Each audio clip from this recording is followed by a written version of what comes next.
Yo, what's up, guys? It's your week 4 recap. As we saw, we had a lot of huge wins this week, which is great for the teams that won and awful for the teams that got destroyed.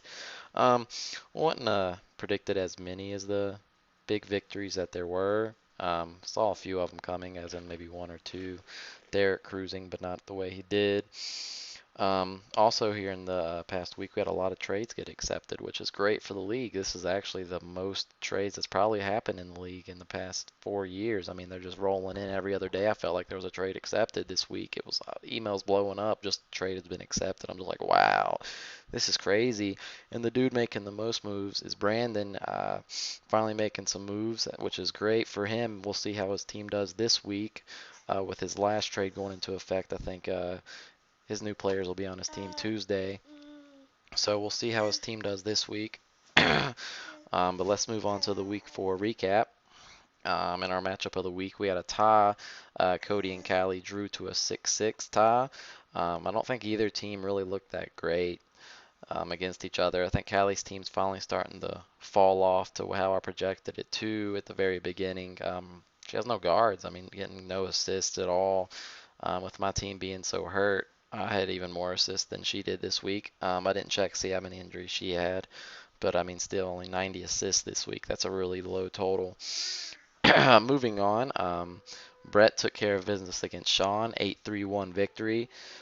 Brett's team's looking good. I mean, this is no surprise. I mean, what do you expect from the champ? Just to have a bad year?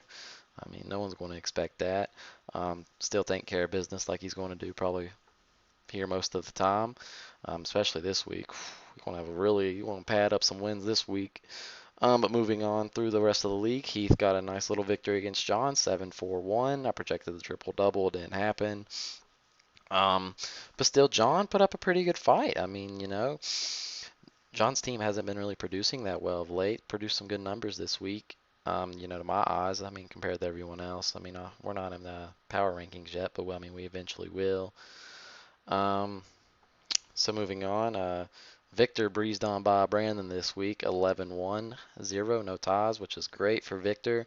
Was so close to having the first skunk ever in the league, but Brandon won by a very, very little, like .00 something free throw percentage, like crazy that he didn't get skunked.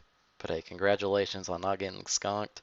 We'll see how your team does this week with your new acquisitions. Hopefully, it's the other way around.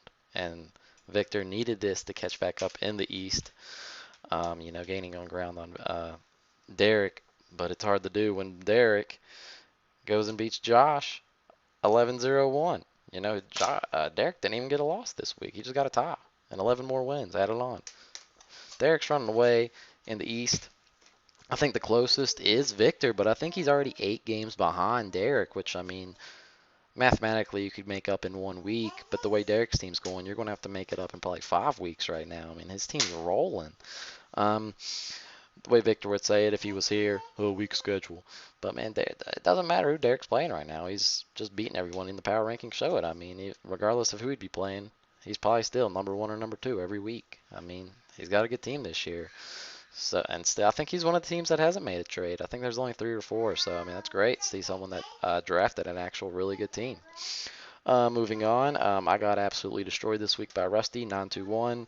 As I mentioned earlier when I was talking about Callie's team, way too many injuries on my team this week. Was hoping that I was going to have a bunch of healthy people and didn't happen. I need to make a few more changes. I need some big guys.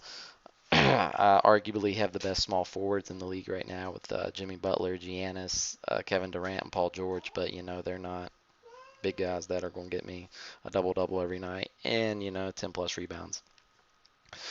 They're going to put up good stats, but other than that, no dub-dubs or anything like that. I mean, they're all up for trade. Need some big guys. Moving on to week 5, our matchup of the week is going to be a showdown of the 1 and 2 teams in standings. Heath's going to be playing Derek. It's going to be a really good matchup, I think. I think Derek gets tested finally here of late, but I think Derek still prevails 7-5-0. I'm going to go in the triple-double side of Heath getting that category. Um, Maybe Durant comes back this week, which most people would say, well, Westbrook ain't going to get a triple-double if Durant's there, but it's going to take a lot of pressure off Westbrook to do a lot more, and I think he's going to pass the ball easier and get rebounds a whole lot easier because he's not going to have to be doing everything, and I just think it's going to come easier for him with Durant there. So I think Westbrook gets a triple-double this week. Josh plays Victor. Um, Victor's team's pretty hot right now as well. Josh didn't have a good week at all. I mean, not a good week at all. Victor's going to roll 8-3-1. So we'll see. Hopefully Josh puts up a better fight than he did last week, but it's not looking too good. Brett's playing me. Brett should steamroll pretty easily. I'm gonna give myself 2 categories. So Brett 9-2-1 could be worse.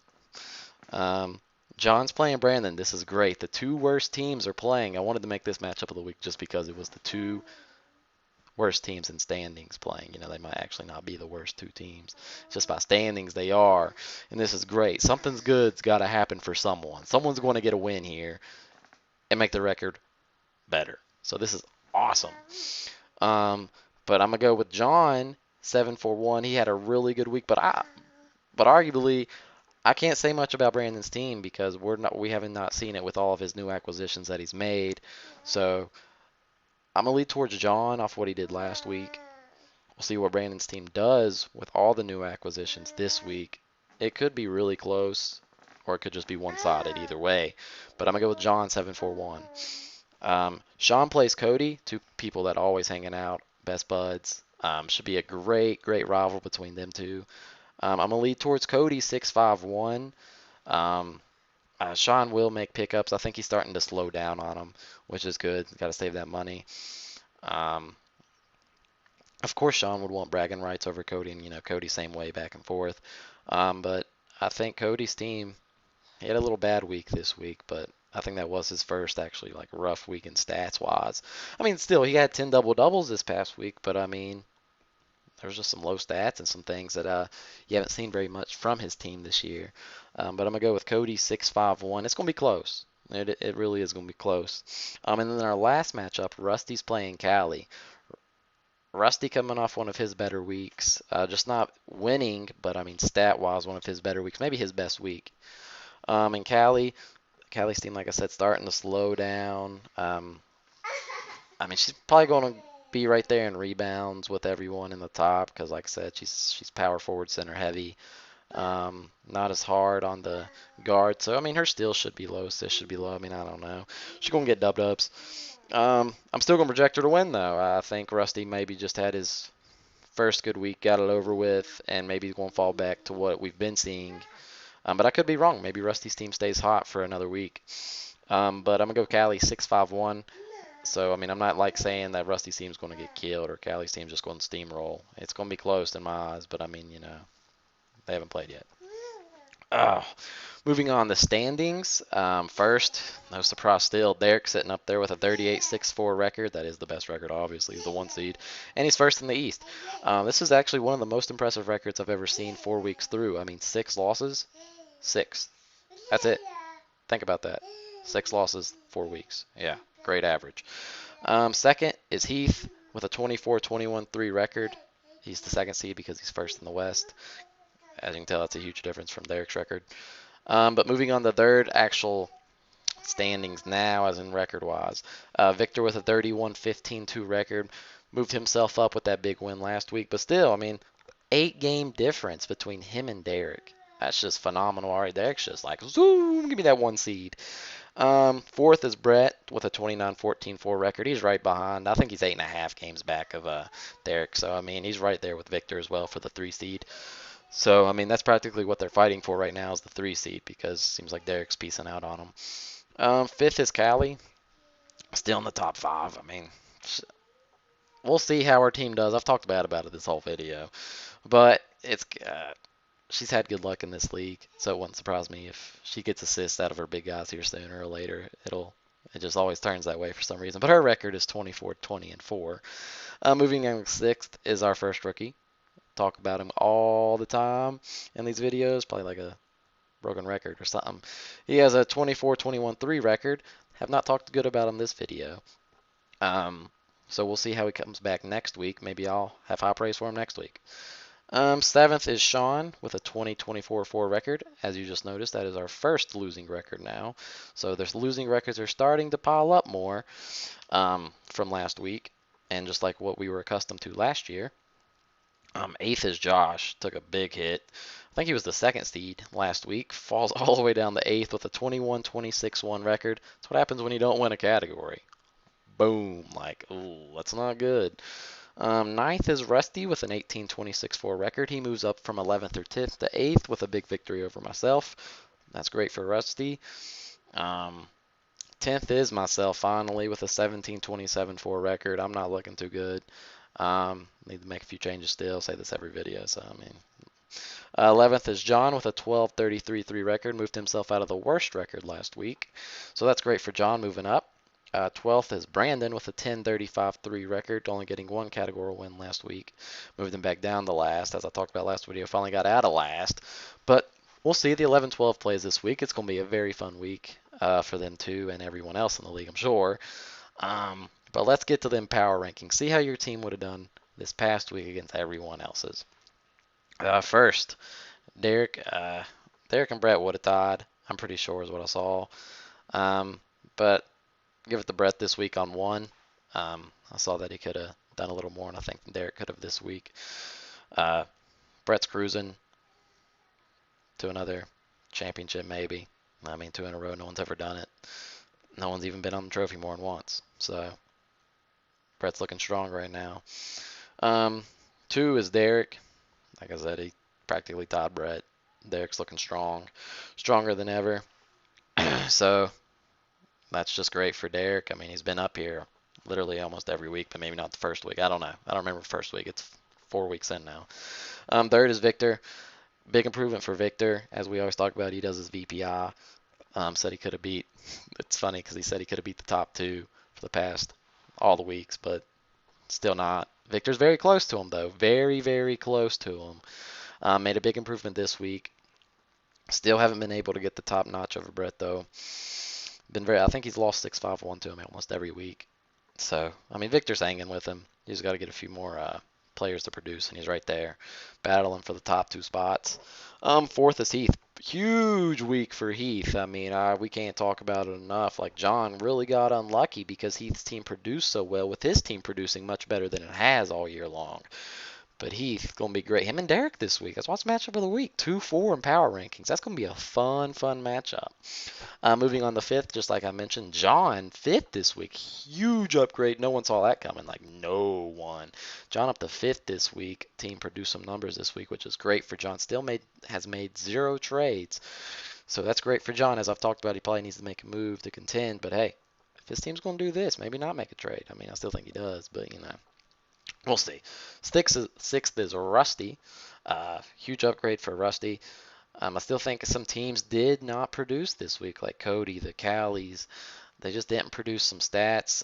Rusty took advantage of having a decent week for himself. Like I said, probably his best. So he moves up to 6th this week. So that's great for Rusty. I mean, you know, I've trash talked Rusty every week. Still one of the few people that hasn't made a trade either, which might not. So 7th is Cody. There's the rookie. Well, actually, John was the first rookie this week. So, hey, John. Sorry, my fault. Cody, I'm not going to talk good about you. I can't do that. You got passed by John. So, 7th was Cody. 8th is Sean. So, that's going to be a great matchup between them two as well. You got Cody and Sean playing this week. That's a 7-8 matchup power rankings right there. I think they actually would have tied this past week, maybe. Or maybe Cody would have slipped out a category, maybe. I don't know. Go look it up. Moving on down, the 9th is Callie. Callie finally. Some people question why she tied Cody this week, but she's still at 9th. I don't know. Just the way I like to do things. Deal with it. 10th is Josh.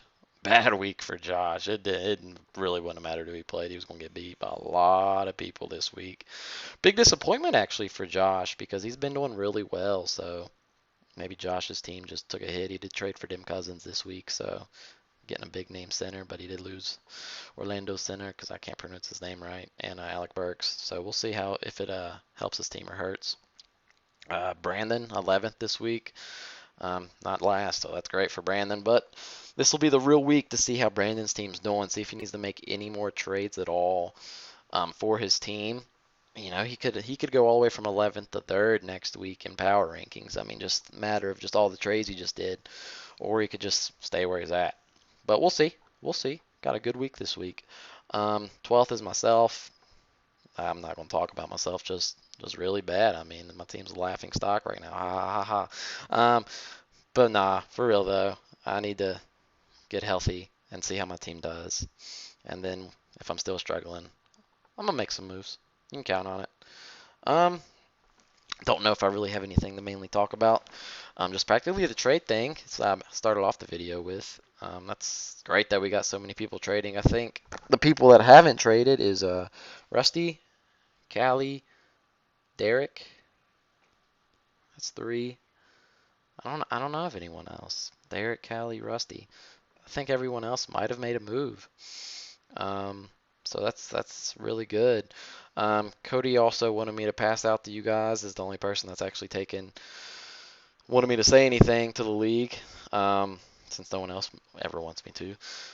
Cody did want me to tell you he is accepting trades now for John Wall, but he's wanting serious trades, star for star, as in star power for star power, not so scrub trades or the casual trades you'd send. He's looking, I guess, for another star to replace John Wall with. Doesn't, I guess, necessarily have to be point guard. Could be big guy. If I was talking to him, he wants a big guy as well. So we'll see. We'll see if he trades him away this week. John Wall's really good. Had a really good start, I think, to his this year. I think he's starting to dip down a little bit, but you know, not every player is going to be super consistent throughout the year. Um, as y'all noticed, I did not have a guest star this week. I was going to pass on to you guys. It was supposed to be Brett this week, but he said he wasn't going to get home back till Wednesday. I don't know what he's doing. But my guest star is going to be whoever's playing me that week. You know, it'd be great just to have some tension in the video between the two people that are playing. So as I just said, you know, it was going to be Brett 'cause that's who I'm playing this week. It'll be Heath next week, I'm pretty sure. So look on your schedules and figure out when you play me and do some research for that week. Maybe come up with something as creative as Victor did. Um, but let's all have a good week 5. I would say let's keep the trades rolling, but man, they're so hard to keep up with right now. It's hard to keep up with Brandon's team. Um, but hey, keep picking up people on the waiver wire. Keep being active. I think this was our low for poll this past week. I think it was 8, which is really disappointing. It's been like 12 and 10 all season long. Maybe just a busy week for some people. New poll is up, so check it out. Post whatever you feel as well. I was talking to Victor and Heath. I think they're actually going to start making their own videos for the league and putting them up as well. Obviously, it won't be where mine's at. It'll probably be over in a side message board or something. So I'm looking forward to seeing what they come up with. You know, funny guys. So we'll see. We'll see. Everyone have a good week 5 and good luck to everybody.